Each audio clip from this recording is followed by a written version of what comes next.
তকদিরে যা লেখা আছে তাই হবে। না দোস্ত, এটা ঠিক নয়। তকদিরকে বদলানোর জন্য কোনো না কোনো তদবির দরকার। আহা, বুঝলি না? তদবির মানে উসিলা। সামান, তুই তো আমাকে ফেলে চলে যাচ্ছিস, মাঝে মাঝে পত্র দিয়ে যোগাযোগ রাখিস। জয়েন করেই তোকে চিঠি দেবো। একটা কাজ ঠিক করতে পারলেই তোকে নিয়ে যাব। সুখে দুঃখে দুজন একসাথে থাকবো, ডাল ভাত যাই মেলে তাই খাবো। তুই কি বলিস? শুধু ডাল ভাত নয়, আমার আরো কিছু চাই।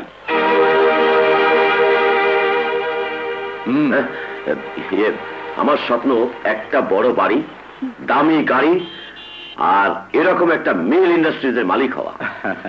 আমি তোর মনের কথা বুঝি হাসান, কিন্তু মনে রাখিস তকদিরে যা লেখা আছে তাই হবে। না দোস্ত, এটা ঠিক নয়। তকদিরকে বদলানোর জন্য কোনো না কোনো তদবির দরকার। আহা, বুঝলি না? তদবির মানে উসিলা। উসিলা যদি লাগা যায়, যদি লাগা যায়। জুয়েল ভাই, লটারি লটারি আমার একটা টিকিট দেন।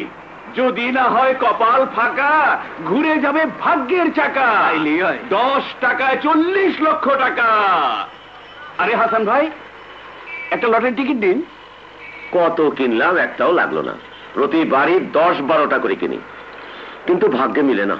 আরে না ভাই, আল্লাহ চাহে তো একবার না একবার মিলবি। তখন গাড়ি বাড়ি, চাকর বাকর, বউ ছেলে মেয়ে সব আপনার হাতের মুঠোয় চলে আসবে। ব্যাস ব্যাস, আর স্বপ্ন দেখাবি না। ঘুমিয়ে ঘুমিয়ে স্বপ্ন। আচ্ছা ঠিক আছে, দিয়ে একটা নেন। রমন ভাই, তুমিও নেও একটা। আরে না ভাই, লক্ষ লক্ষ টাকার আমার দরকার নেই। হাসানের দরকার, ওকে আরো একটা দাও। চলে হাসান, যাবার আগে দেখা করিস। আসি।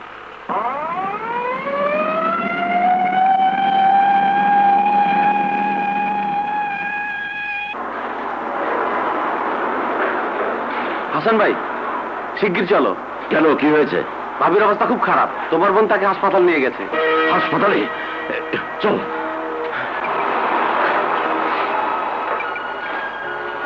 আসসালামু আলাইকুম স্যার। ওয়ালাইকুম আসসালাম। কি চাই? স্যার, আমার স্ত্রী অসুস্থ, হাসপাতালে। আমাকে দয়া করে দুদিনের ছুটি দিন স্যার। দেখো হাসান মিয়া, এখন সিজন, পার্টির চাপও বেশি, ছুটি এখন দেওয়া যাবে না। যাও, গিয়ে কাজ করো। স্যার, আমার স্ত্রী মারা গেলে? স্ত্রী মারা গেলে দ্বিতীয়বার বিয়ে করবে। এখন ছুটি দেওয়া যাবে না, যাও।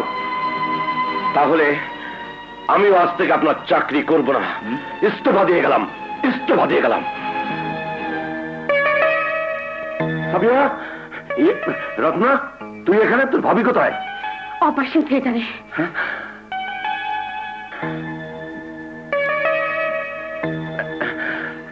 ডাক্তার সাহেব, আমার সাবিয়া ঠিক আছে তো?